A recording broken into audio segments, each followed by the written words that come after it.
¿Sabías que el 60% de tu calefacción se escapa por las ventanas? Cambia a ventanas con certificación Passive House diseñadas para viviendas de consumo casi nulo. Renoven dispone de un centro exclusivo de fabricación de estas ventanas único en Navarra. Además, disponemos de instalaciones en toda la zona norte para ayudarte a ahorrar en calefacción. Renoven, ventanas para toda la vida.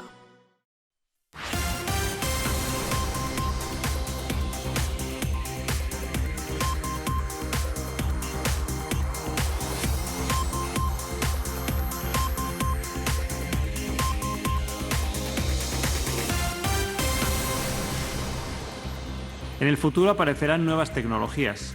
Varias investigaciones hay en España en este sentido, pero hoy por hoy, hacer test masivos a todo el mundo para ver si son portadores de la enfermedad en ese momento no es una opción válida ni aquí ni en ningún otro país. Hola, ¿qué tal? ¿Cómo están? Seguimos a vueltas con la realización de test a toda la población para poder iniciar la desescalada en España. El ministro de Ciencia e Innovación, Pedro Duque, ha asegurado que no se pueden hacer test masivos. Dice que quien reclama esta acción es porque o no le han aconsejado bien o porque hay voluntad de engañar de forma deliberada. Entre otras cosas, hoy se ha hablado también de los test en el Parlamento Foral. Navarra Suma acusa a la presidenta Chivite de jugar con los datos. La presidenta le ha pedido que no haga populismo con este asunto. Javier Esparza insiste. Navarra tenía capacidad para realizar muchos más test. Yo vuelvo a preguntar, ¿por qué no se hicieron desde el principio? Y le acusa al gobierno de haber jugado con los números. Y lo que hace falta es no jugar como trileros con los números de las pruebas que se están haciendo en esta comunidad. Pero la presidenta le responde. ¿Por qué no lo hicimos antes? Porque no teníamos capacidad. ¿Por qué la clínica no hacía antes? Señor Esparza, porque tenía que ser acreditado. No acuse al gobierno de ser trilero, señor Esparza. Lo que pasa es que usted, como no escucha, malinterpreta. Y le pide que no haga populismo. El uso de recursos no está a disposición ni de la arbitrariedad ni del populismo, sino del criterio de los y las expertos. Otro asunto que sigue generando discusión entre Navarra Suma y el Ejecutivo es el de permitir a las empresas hacer test. Por lo menos den libertad a las empresas navarras para garantizar la seguridad de sus trabajadores, porque eso también nos ayuda al conjunto de los ciudadanos. Infórmese mejor.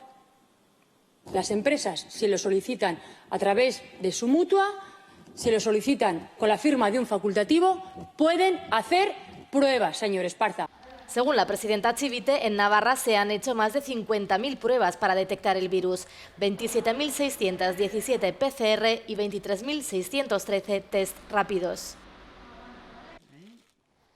Pues precisamente este asunto, el de la realización de test y las pruebas diagnósticas, sigue enfrentando a Gobierno y Navarra Suma. Ya hemos visto cómo en el Parlamento es un asunto más que desde luego ha dado que hablar en las últimas horas. Pero precisamente algunas empresas de la comunidad foral ya han empezado a realizar, pero por cuenta propia, los test del coronavirus a sus empleados. Hoy hemos acompañado a los trabajadores del grupo AN en estas pruebas.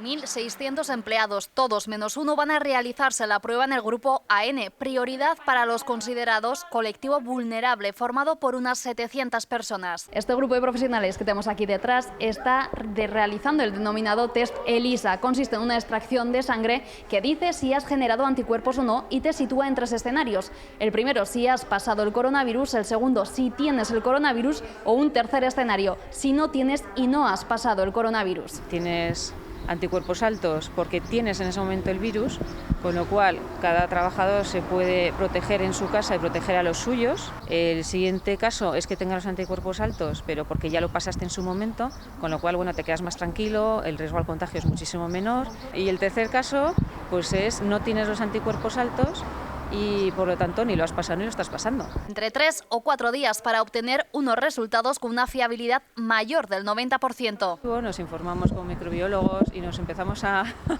hacer casi un poquito expertos en este tema, porque la verdad es que son términos que a nosotros pues bueno, nos eran un poco desconocidos.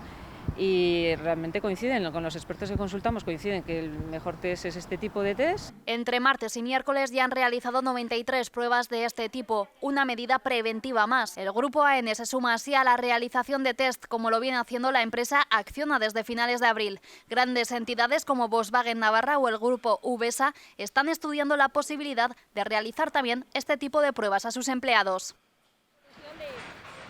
Pues en Volkswagen, en espera de los test, la multinacional en Navarra ha informado de que se retrasa hasta el 25 de mayo la entrada del segundo turno de producción. Estaba prevista para el 18, pero ganan una semana más para adaptarse a la situación actual del mercado de la automoción. Tras quedar suspendida la producción el 15 de marzo por la crisis sanitaria, la fábrica reanudaba su actividad el pasado día 27 de abril, con un turno de mañana y la previsión de uno más de tarde.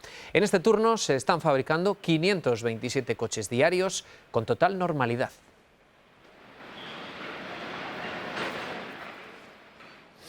Y hoy hemos sabido que Navarra va a participar del fondo de 16.000 millones de euros del Gobierno central, aunque no sabemos aún la cantidad que le corresponde. Es uno de los asuntos que se ha abordado también esta mañana en el Pleno del Parlamento, donde se ha aprobado por unanimidad el cuarto paquete de ayudas para esta crisis del COVID-2019 en nuestra comunidad. Esta vez las medidas habían sido negociadas y consensuadas con anterioridad entre los grupos. Medidas que atienden a varios sectores como el agrario y el cultural, las cooperativas y los grandes establecimientos comerciales. Se ha adaptado la normativa tributaria para aliviar las cargas fiscales. Izquierda Esquerra le ha pedido al Ejecutivo un nuevo impuesto a las grandes fortunas, patrimonios y beneficios empresariales, pero la consejera de Economía lo descarta.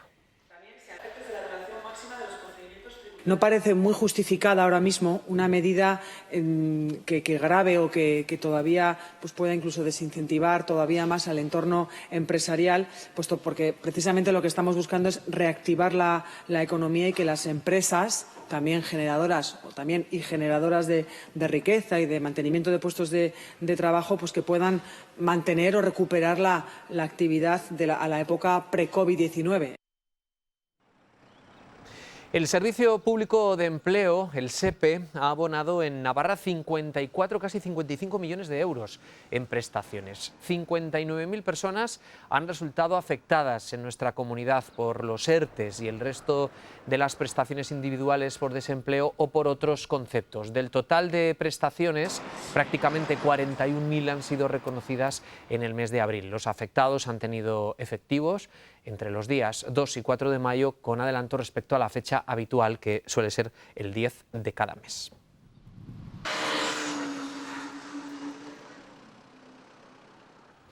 También los ayuntamientos, como les hemos venido contando en las últimas semanas, han ido presentando sus planes. Esta mañana lo ha hecho el de Pamplona. Su alcalde, Enrique Maya, ha hablado de las 15 medidas enmarcadas en 3 ámbitos concretos. El presupuesto destinado para ello va a superar los 5 millones de euros.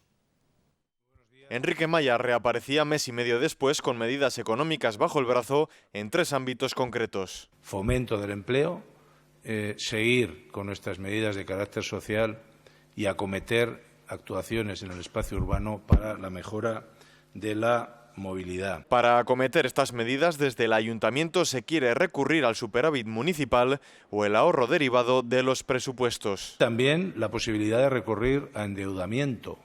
Nosotros ahora, con los actuales números, necesariamente tenemos que destinar a reducir el endeudamiento una cantidad importante de dinero, hablamos aproximadamente 5 millones de euros, pues quisiéramos poder destinar ese dinero también a estas medidas que he citado. La cifra que se maneja superaría los 5 millones de euros. Estamos hablando ya de 5,1 millones de euros, para los que espero que haya consenso político, para destinarlo a estos 3 grandes ejes de los que estoy hablando. De ese total, 2 millones se destinarían a actuaciones en servicios sociales, 2,5 millones para la reactivación económica y otros 500.000 euros para mejoras en la movilidad, como en el entorno de Sarasate. Además, Maya también ha anunciado una posible reducción de tasas. Nosotros estaríamos dispuestos a bajar tasas, sobre todo impuestos municipales, también tasas. A medida que desaparezca la incertidumbre, desde el Ayuntamiento se propondrá un incremento de esas partidas presupuestarias. Pues para que España vuelva lo antes posible a la normalidad y sobre todo a tener La misma fuerza, la misma fortaleza que tenía hasta el 14 de marzo se ha constituido la Comisión para la Reconstrucción Económica y Social en el Congreso de los Diputados. Se busca el impulso de la economía, implementar medidas sociales y elaborar la hoja de ruta en el nuevo escenario que deja la crisis. El diputado del PSN-PSOE, Santos Cerdán, ha sido elegido como uno de los 13 representantes del Partido Socialista en esta nueva comisión.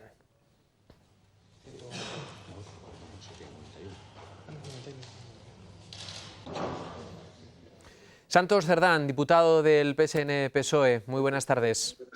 Buenas tardes.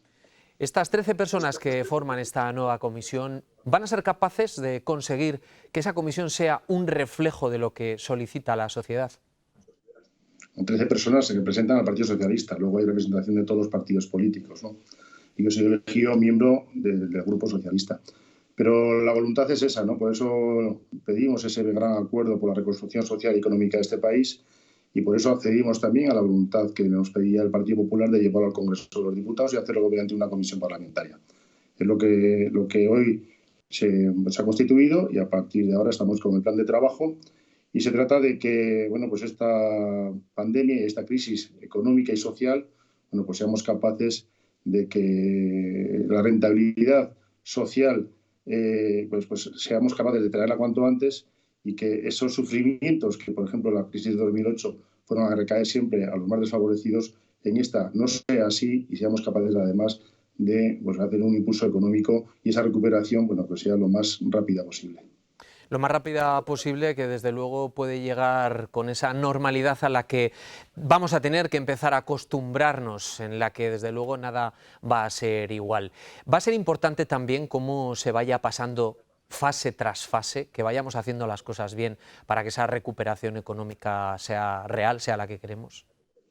Es fundamental que se vayan cumpliendo con las fases y que se vaya ganando la batalla al virus, ¿no? Es un virus que desgraciadamente no tenemos una vacuna y nos va a tocar convivir durante un tiempo con él. Y tenemos que ser capaces de poder convivir y mantener un equilibrio económico para poder paliar cuanto más podamos esta crisis, ¿no?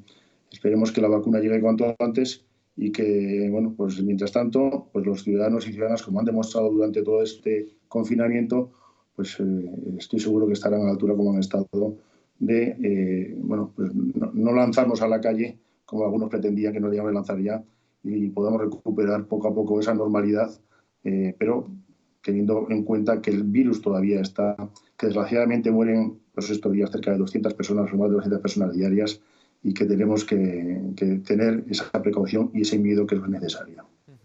Santos, como representante de la Comunidad Foral de Navarra en el Congreso de los Diputados, y además acabamos de saber, nos acaba de informar Moncloa de manera oficial que el equipo técnico de la consejera de Sanidad, el dirigido por la consejera Santos Indurain, ya ha propuesto el paso a la fase 1 de toda la comunidad, de toda la provincia, informan ellos.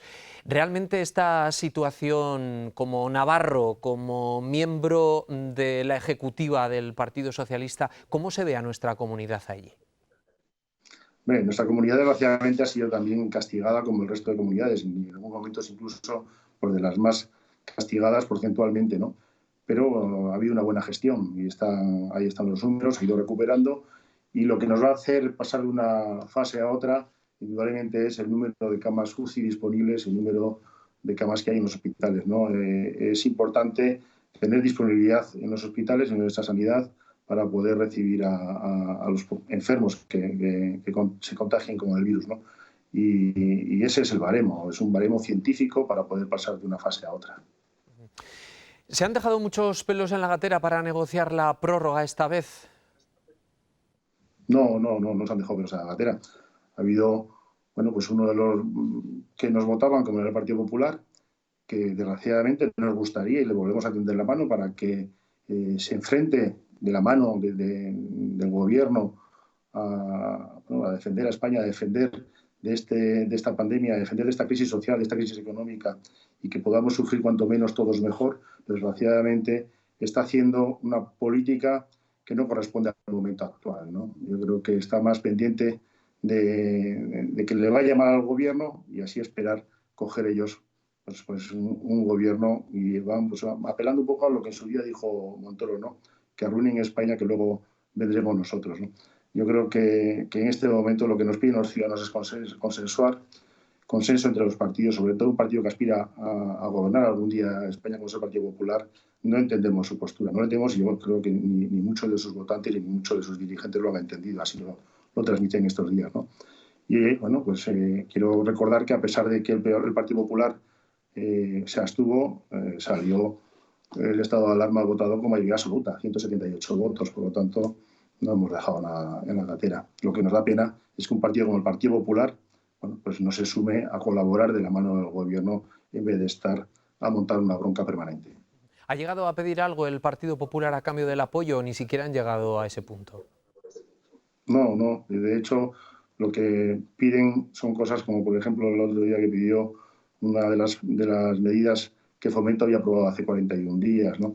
No hacen propuestas, es la queja por la queja y propuestas de ayudar a autónomos, de ayudar a desempleados, propuestas que este gobierno ha puesto en marcha y no nos viene con nada concreto, ¿no? Yo creo que están en una guerra interna y una guerra de ver quién es el que ocupa el espacio derecha y extrema derecha con Vox y se están arrimando al discurso de Vox que ayer mismo se les decía que vuelvan a la normalidad, que dejen, destierren el discurso del odio que no va a ningún sitio y es más, yo creo que los españoles lo que necesitamos ahora es consenso, unidad y centrarnos en trabajar y salir todos adelante.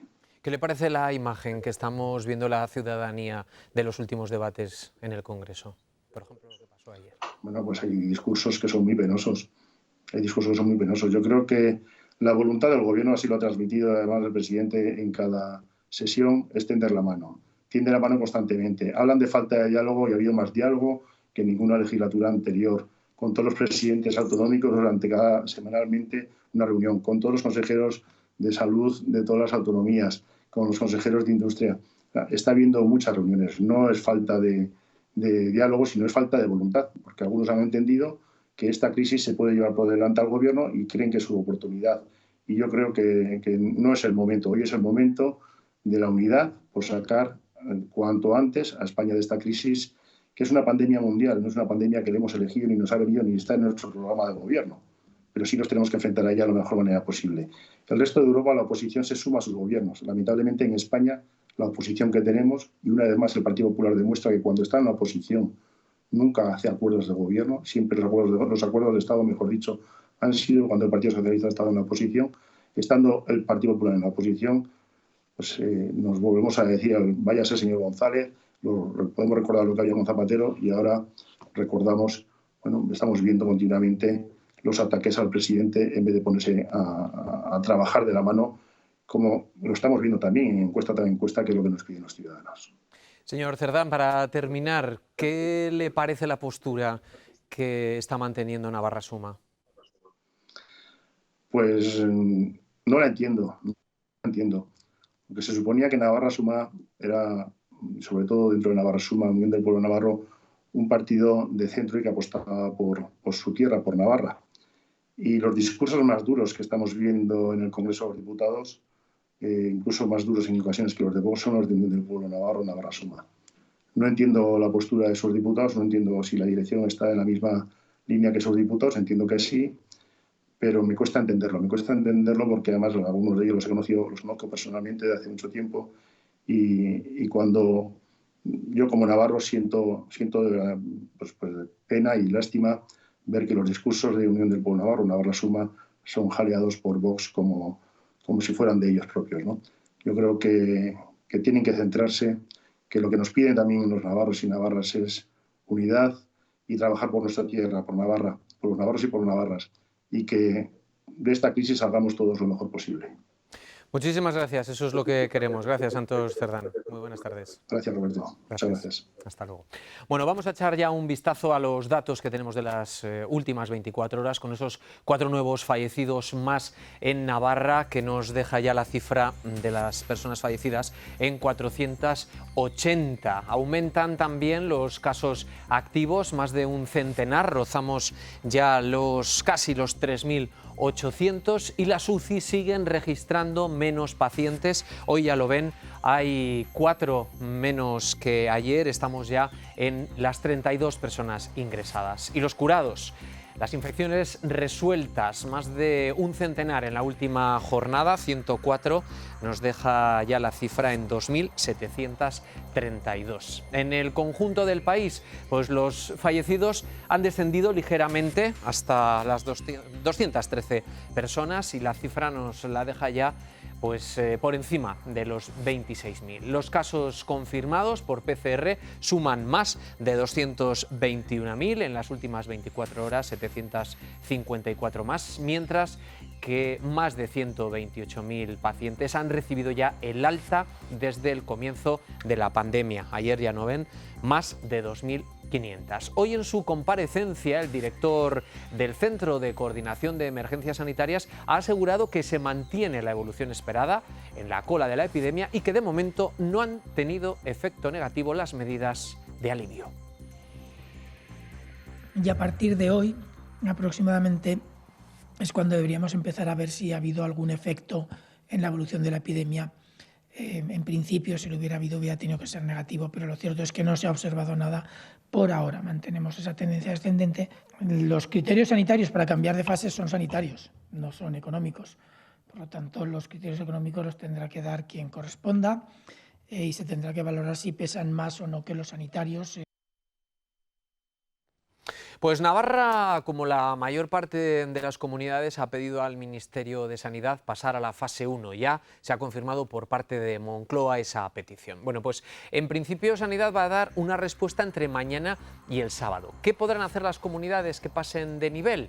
Bueno, pues el pequeño comercio va a poder abrir, los de menos de 400 metros cuadrados, como hasta ahora, pero se elimina la cita previa, aunque se limita el aforo al 30%.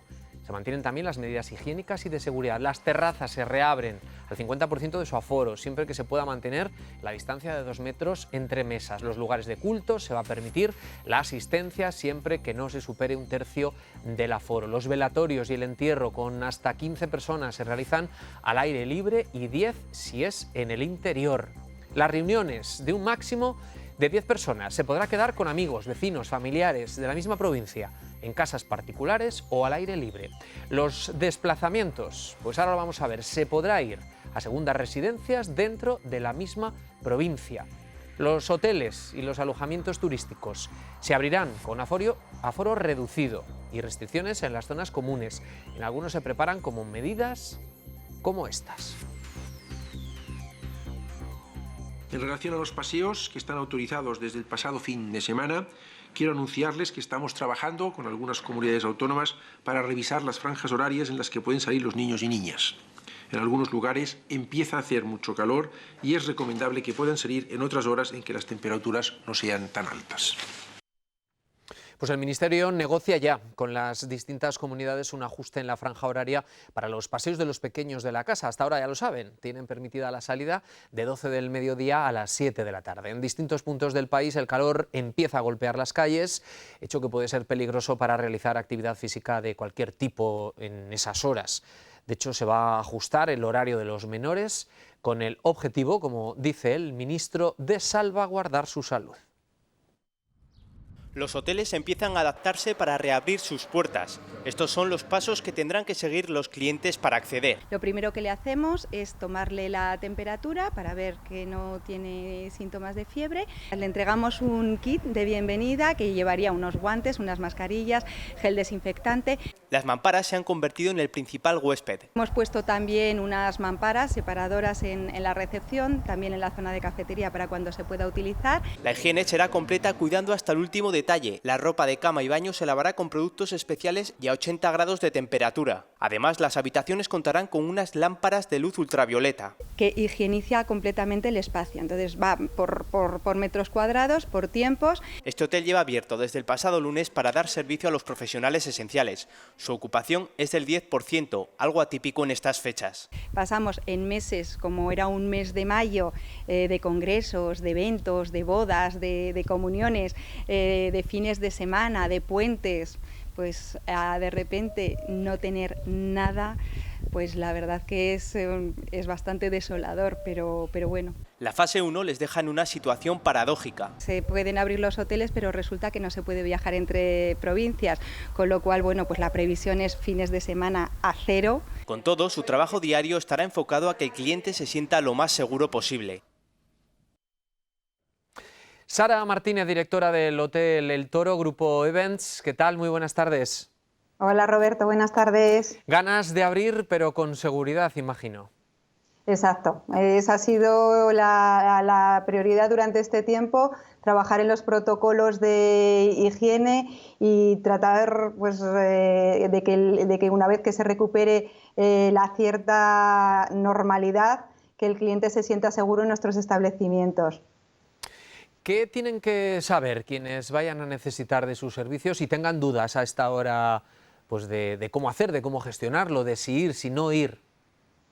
Bueno, de momento ya sabemos que estamos abiertos para servicios esenciales, con lo cual tienen que tener claro que en estos momentos solo podemos alojar a personas que vengan por motivos laborables, bien porque vengan a mantenimientos de alguna empresa, bien a obras de interés general, entonces a casos muy concretos. De momento no hay movilidad entre provincias, con lo cual eso también limita bastante. Entonces, bueno, a partir del día 11 sí estamos abiertos para todo el mundo que quiera venir de la provincia a alojarse principalmente.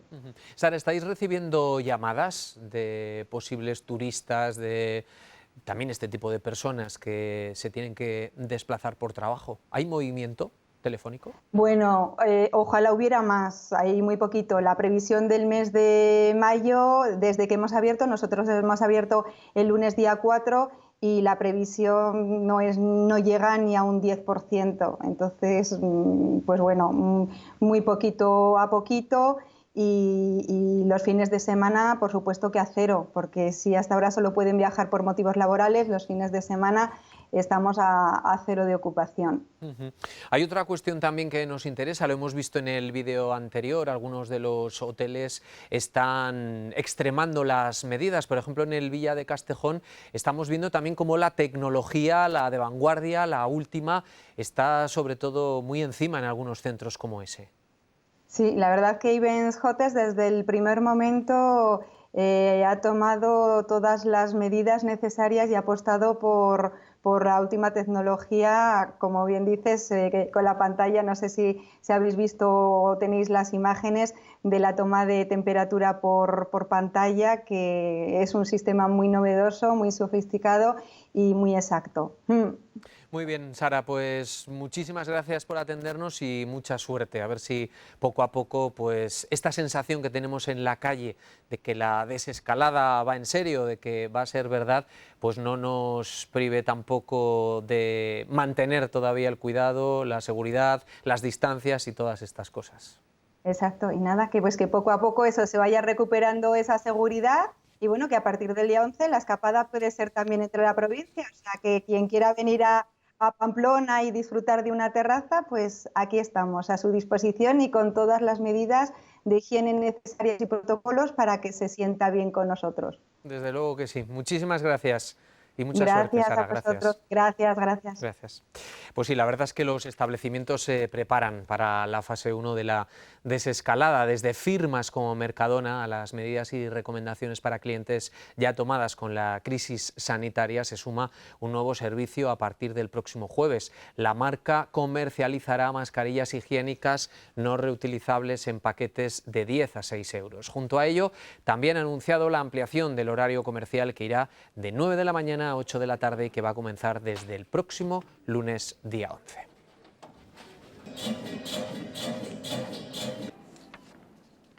Muy bien, pues nosotros vamos a hacer ya un alto en el camino y a la vuelta vamos a seguir hablando de la desescalada y cuál es la situación y cómo va a afectar también a los centros de los que les hemos hablado pues mucho, insistentemente en las últimas semanas, las residencias y los centros de mayores. Enseguida volvemos.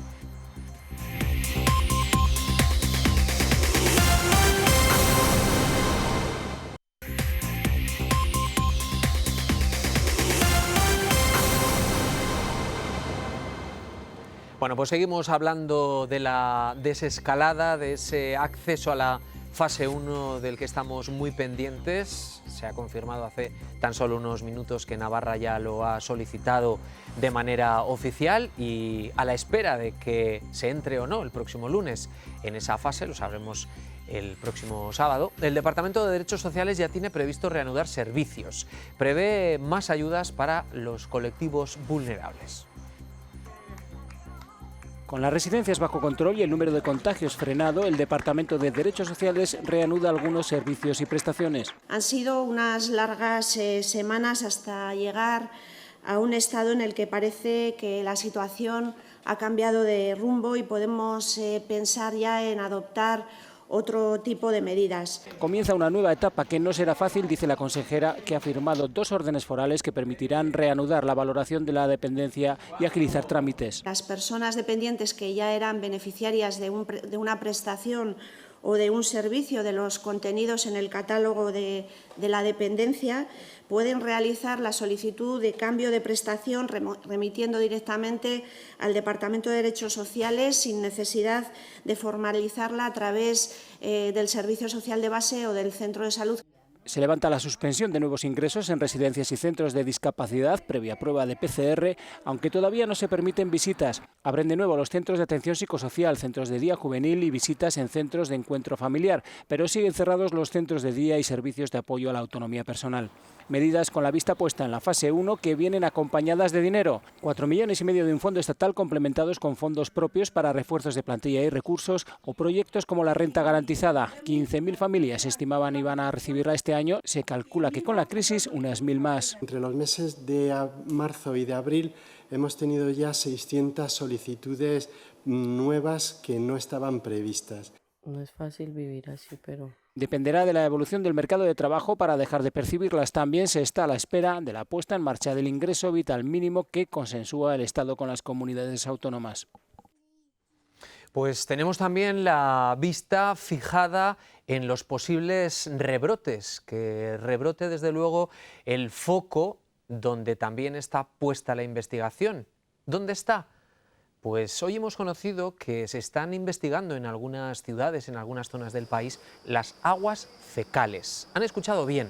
Científicos del CSIC y de la Universidad de Valencia han abierto otra vía de estudio de la transmisión del virus después de que la entidad que gestiona las aguas de Murcia advirtiera de que el virus aparece en las heces de quienes han sido contagiados. En concreto, el ARN viral apareció en las aguas de 3 municipios de la región 16 días antes de que las autoridades confirmaran el primer contagio.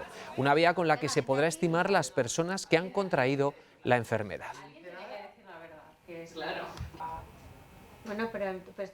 Fernando Mendoza, gerente de NILSA, la Sociedad Pública del Gobierno de Navarra, cuya misión es la depuración de las aguas residuales. Muy buenas tardes.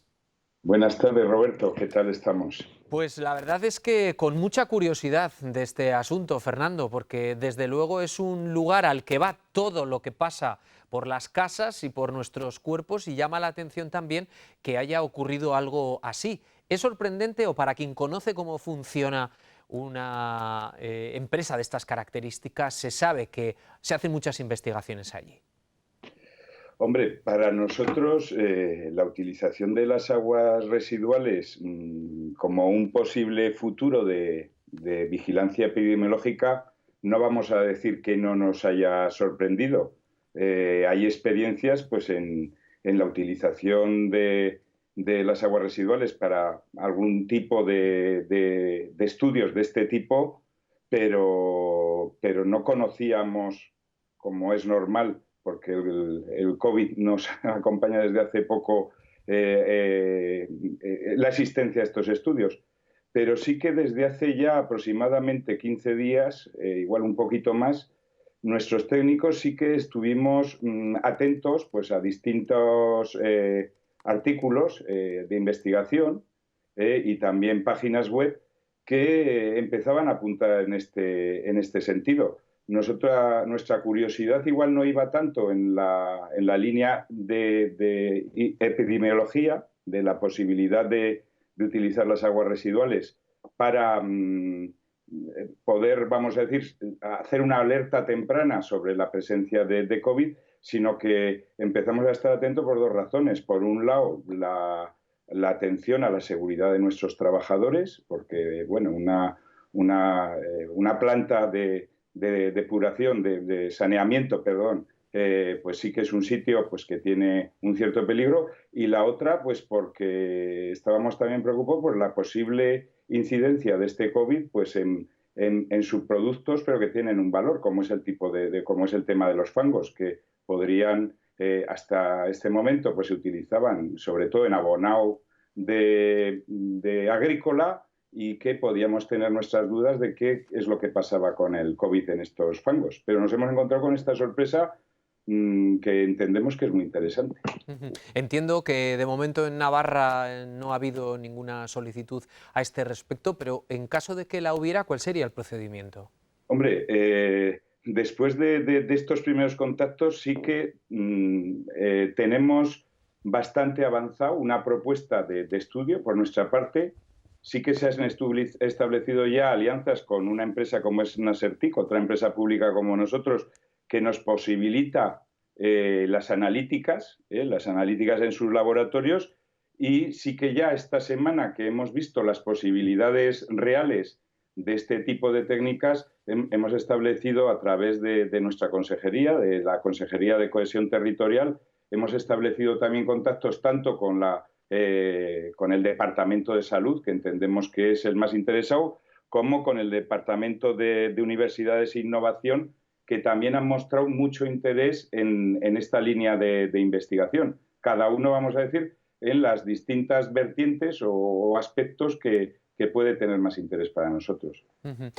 Por el análisis de este tipo de aguas, de las aguas fecales, a lo largo de la historia de NILSA, ¿ha servido detectar algún positivo en algún momento puntual sobre algo que estuviera pasando en los ríos, en las aguas, y no saber con certeza qué era lo que estaba detrás? No, vamos a decir que en el sentido, yo creo que me preguntas, no tanto, pero sí que NILSA mantiene un equipo de investigación y desarrollo que sí que está, vamos a decir, investigando, haciendo labores de investigación sobre contaminantes emergentes que aparecen en las aguas residuales, sobre antibióticos. En algún caso nos hemos encontrado con patógenos, pero no en el sentido, ya te digo que nosotros, vamos a decir, nuestro interés en un primer momento era más por un tema de seguridad del personal que trabaja en las plantas, y también pues porque el COVID podía afectar vamos a decir, a los lodos. En otros sitios, por ejemplo, Murcia y Valencia, que has explicado que, vamos a decir, se la han tomado muy en serio esta línea de investigación y de estudio, hay que tener en cuenta que una parte importante de las aguas residuales se reutilizan también en riego, y entonces yo creo que su preocupación vendría también en esta dirección. Pero nos hemos encontrado con una línea de investigación sumamente interesante, y que ha empezado a dar en solo 2 meses, por lo menos en España, sus primeros resultados, y que creemos que es muy prometedora. Muy bien, Fernando, pues muchísimas gracias, muy interesante todo esto. Cuanta más investigación, mejor. Ahora vamos a hablar también de investigación. Muchas gracias. Muchas gracias, Roberto. Gracias, que vaya muy bien. Antes de seguir hablando de investigación, un apunte, bueno, 2 apuntes, uno no tan positivo como el otro, porque desde que comenzó el estado de alarma se han interpuesto en Navarra 127 denuncias por violencia de género. El Gobierno foral asegura que se ha blindado la atención a las víctimas de violencia machista con todas las garantías sanitarias, tanto para las usuarias como para los equipos profesionales. Ante el previsible agravamiento de situaciones de violencia, se han puesto en marcha campañas de concienciación para toda la sociedad.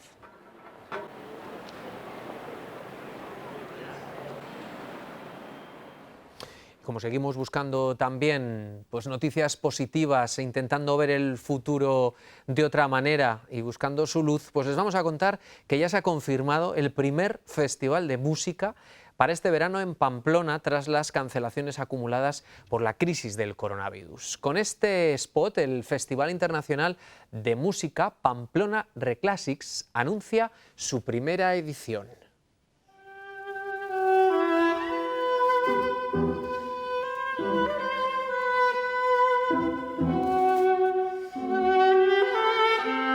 Se celebrará del 28 de julio al 1 de agosto y están a la espera de confirmar un espacio abierto donde poder celebrarlo. La música clásica y su historia será la principal protagonista. El reto de este evento es dejar de lado los miedos a través del poder de la música.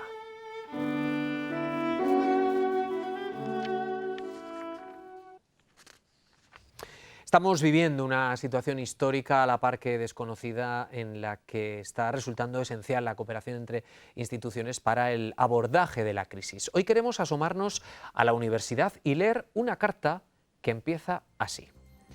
El 31 de diciembre de 2019 las autoridades chinas informaron a la Organización Mundial de la Salud de unos extraños casos de neumonía en la ciudad de Wuhan. Lo urgente era salvar vidas, evitar el colapso del sistema sanitario y encontrar vacunas y tratamientos para curar la enfermedad. La carta sigue, pero a partir de ahí lo que busca es aportar soluciones. La firman el rector de la Universidad Pública de Navarra y el rector de la Universidad de Navarra. Dejan claro que la universidad ha adquirido un papel fundamental poniendo a disposición de las autoridades toda su infraestructura técnica y humana e ir investigando para avanzar en la carrera hacia la vacuna. Los dos centros navarros han reivindicado su rol en esta carta en la que emplazan a seguir coordinados y en la que asumen la responsabilidad de contribuir a la reconstrucción del país.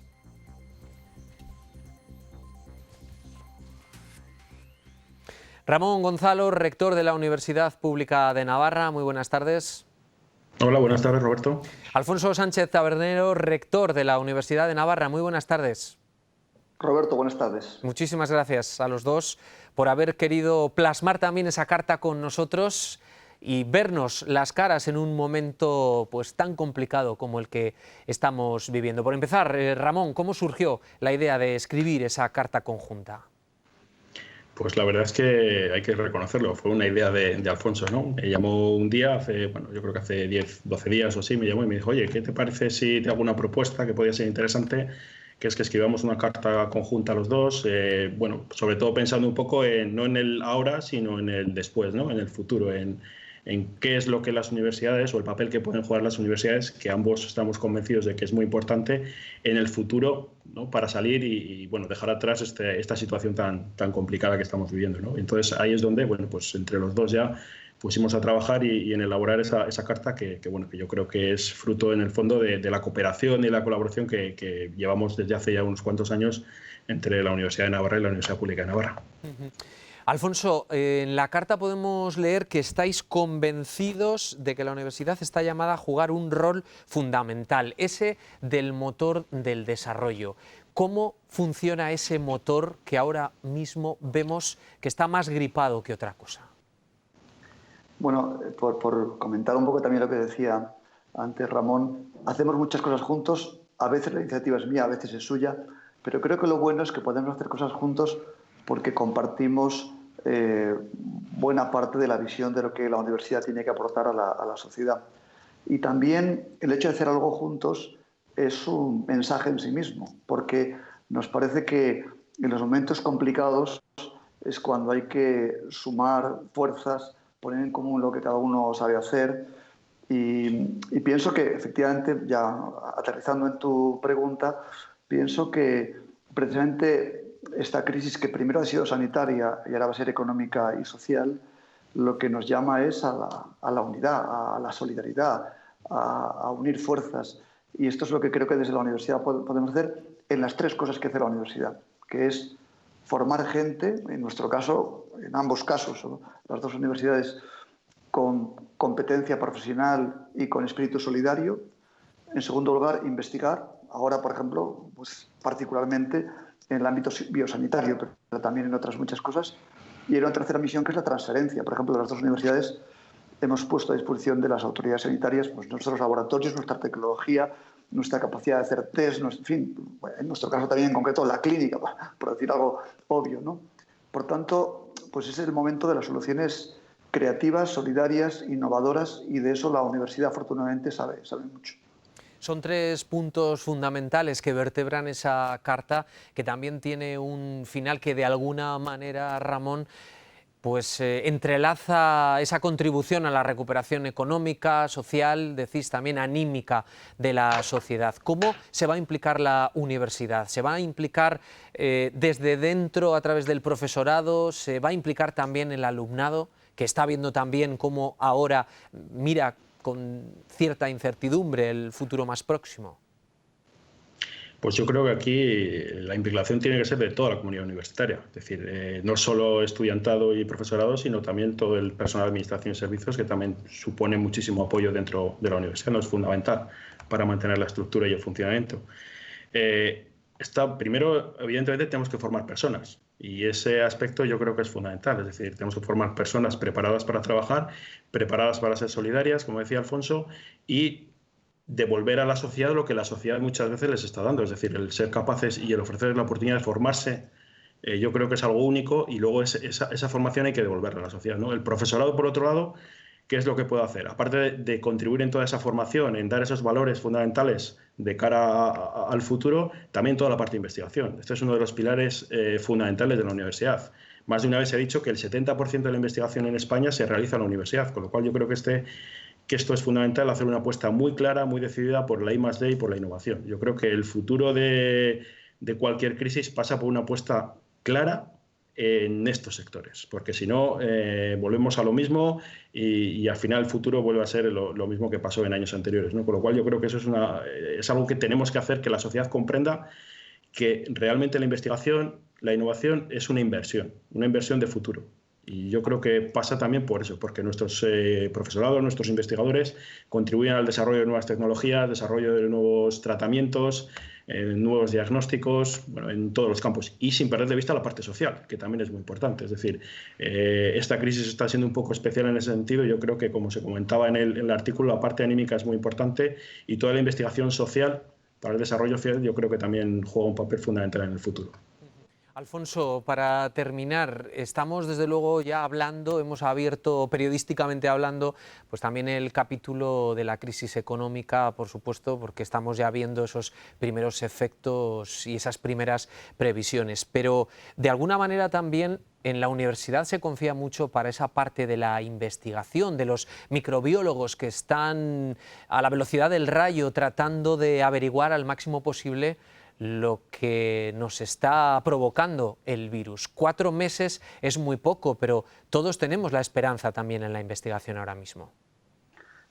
Sí, además, lo bueno es que la investigación es muy colaborativa y un pequeño avance en Pamplona es usado para el siguiente avance en Londres y para el siguiente avance en Nueva York. Por eso todo lo que hagamos suma, ¿no?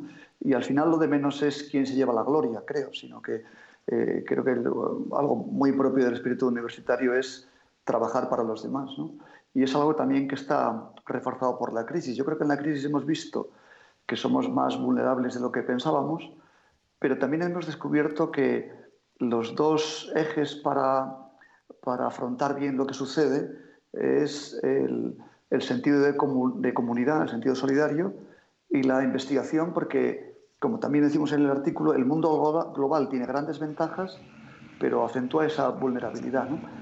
Yo creo que que nuestra tarea, junto a muchas iniciativas solidarias de profesores, alumnos y personal docente, lo importante es que nosotros formemos gente bien preparada y que hagamos una investigación con ese propósito de servir a la sociedad. Primero hay que recuperar médicamente a la sociedad para poder avanzar rápidamente las fases de desconfinamiento, y luego habrá que recuperar la economía, ¿no? Porque el motor se ha parado y ponerlo en marcha pues va a ser complicado. Desde luego, desde la universidad vamos a hacer todo lo posible para contribuir a esta recuperación rápida de la economía. Ramón Gonzalo, Alfonso Sánchez Tabernero, rectores ambos, muchísimas gracias y mucho ánimo, desde luego. Encantado. Igualmente, muchas gracias a ti, Roberto. Muy bien. Hasta luego. Hasta luego.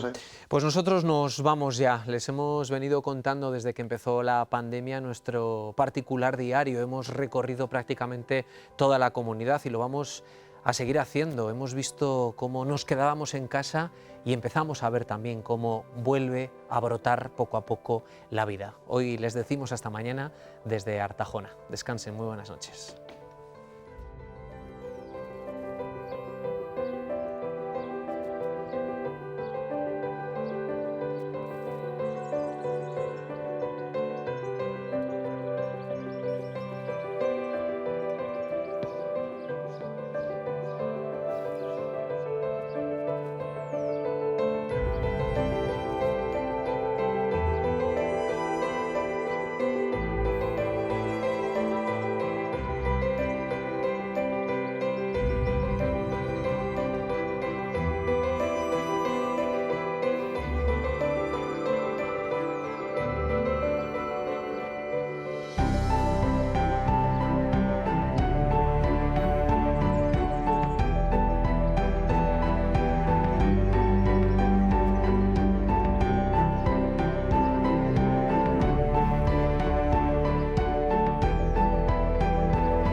¿Sabías que el 60% de tu calefacción se escapa por las ventanas? Cambia a ventanas con certificación Passive House diseñadas para viviendas de consumo casi nulo. Renoven dispone de un centro exclusivo de fabricación de estas ventanas único en Navarra. Además, disponemos de instalaciones en toda la zona norte para ayudarte a ahorrar en calefacción. Renoven, ventanas para toda la vida.